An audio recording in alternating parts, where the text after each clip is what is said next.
book, Academic Repression, is a book that I co-edited with Professor Steve Best at the University of Texas at El Paso, he's a very famous animal rights activist as well as critical theorist, and Anthony Nocella, who's a doctoral student in New York State.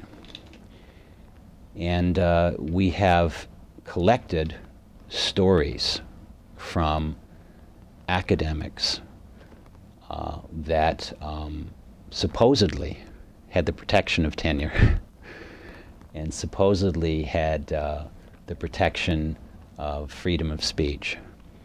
And in their own words, they share with us, what happened to them, how they lost their jobs, how they were abused within their departments, how they were forced into very vulnerable positions with very little protection, and especially after September the 11th, 2001.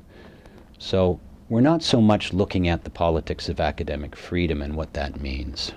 We're looking at the reality and consequences of academic repression, the reality of it, and how, tenure really is insufficient these days to really protect the kind of critical education that we as the editors feel is needed at this historical moment, especially during the crisis of capitalism.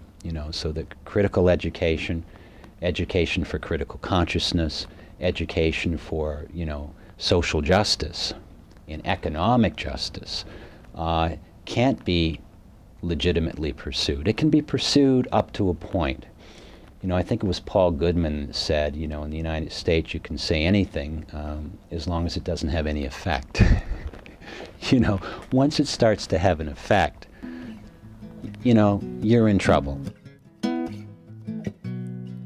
Some words are meant to be spoken.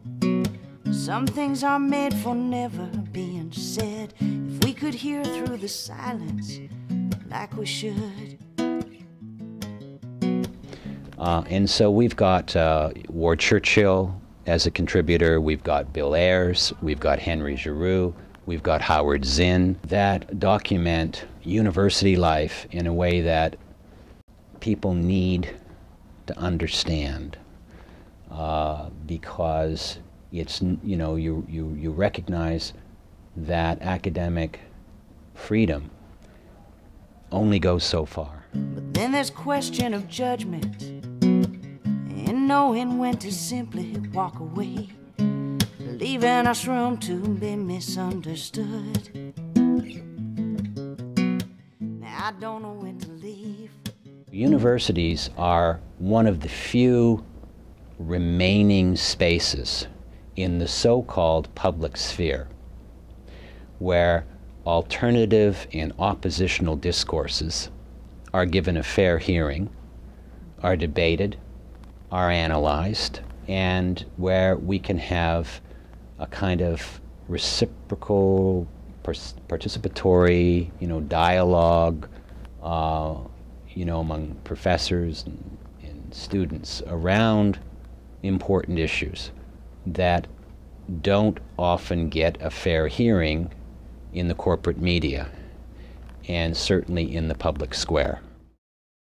With the businessification of the university, with the corporatization of the university, with the militarization of the university, with this sort of, functionalist, pragmatic notion of what constitutes education, this technocratic rationality that drives the university. All of these things, really sounds the death knell of public education.